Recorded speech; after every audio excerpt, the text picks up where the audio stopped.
చాలా బుద్ధి బలంతో యుద్ధం చేస్తుంది ఇక్కడ.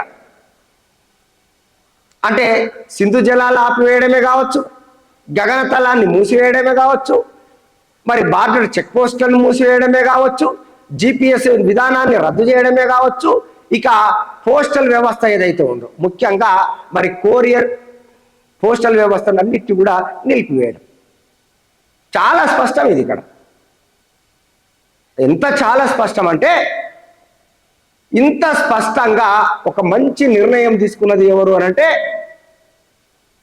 మళ్ళీ భారత ప్రభుత్వం బుద్ధి బలంతో యుద్ధం చేసింది. ప్రపంచం కూడా చాలా నిర్వరపోయే విధమైనటువంటి విషయం ఏంటంటే ఇవాళ భారత్ యొక్క బుద్ధి బలాన్ని నిజంగా మెచ్చుకుంటున్నటువంటి సందర్భం. ఎక్కడ కూడా మీరు చూడండి, ఎక్కడ కూడా ప్రధాని మోదీ గారిని ఇప్పుడున్నటువంటి